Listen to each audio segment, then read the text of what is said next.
Hello again, my name's Gabe Zollner. You know, I'm fairly certain that the Republican lineup for candidates jockeying for the White House will have many of the clowns that we already saw. I think the governor from Texas is going to be one of them. He's going to throw his hat in the ring again. I got to believe Newt might be doing the same thing, Newt Gingrich. Rick Santorum's going to throw his hat in. You know, you'd think these people would have learned their lesson already. And the American people didn't want them then, so what makes them think that they want them now, or they might want them now? You know what it is, it's their egos. And you're going to have clowns like Marco Rubio, who's I think a snot-nosed kid. He had no right to be a senator. I mean, he's just a joke. He got sucked in by the Gang of Eight. They made a fool out of him. He became the poster boy for the immigration bill. He looked like a complete idiot supporting that. But he thought he was playing with the big boys, and they just rolled right over him. You're going to have him in the lineup. You're going to have Ted Cruz, who I think Ted's a great guy. I think his heart's in the right place, but he was born in the wrong place, you know. But then again, so was Obama. So if that part of the Constitution doesn't matter, then I wish him luck. But what they're all going to be doing is they're going to be beating each other up again. And they're going to do it on national television. And they're going to do it for an extended period of time. And I think it's completely crazy. Because all they're going to do is dilute the voting pool. And not only will they dilute the voting pool, they'll dilute the amount of money that any one of them could have really obtained. People that support Newt Gingrich and people that support Rick Perry or people that support Marco Rubio or people that support any one of them will take their votes with them as soon as they are no longer in the running. That's the problem, folks. That's why this whole system is completely idiotic. What they should do is narrow it down to one or two candidates, and that way you're going to get a much bigger turnout. But their egos drive them. That's why they're in the Senate. That's why they're in Congress. The egos and the money and the prestige and being an elitist, which is what they all are. I think a lot of things have to change.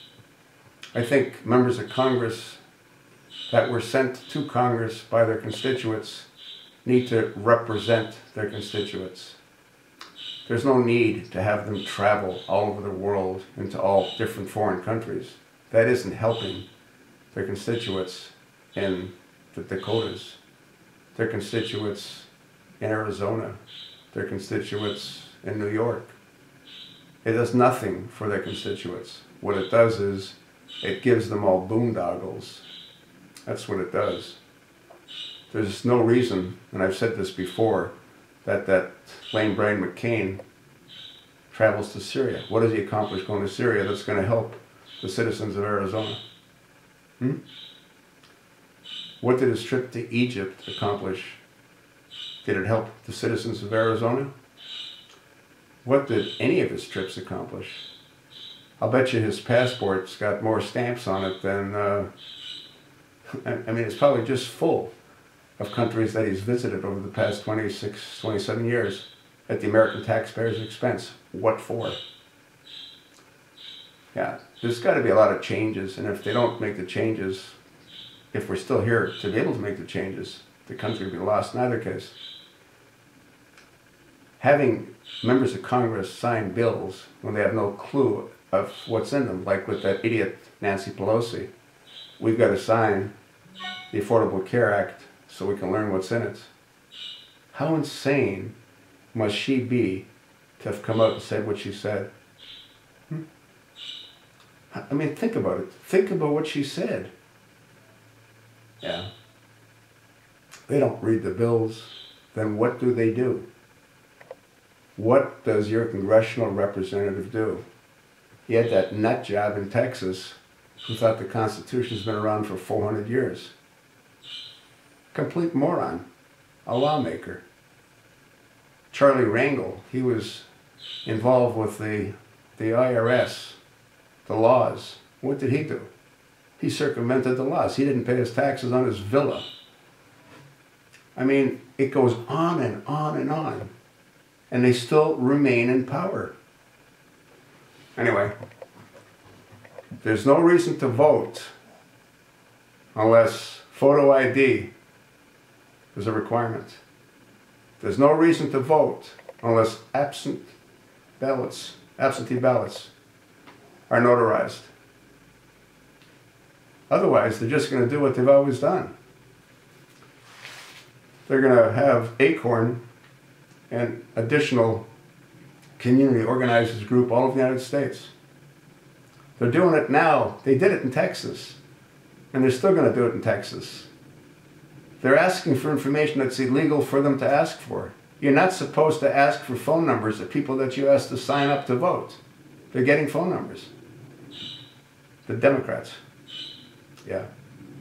Anyway, I could go on and on and on and on, but I'm becoming somewhat redundant. I don't think any of it matters anyway. I don't think this clown's leaving. So, the rest of it is just show, distract, divert, to deceive. That's all it is. That's what I think. So what do you think?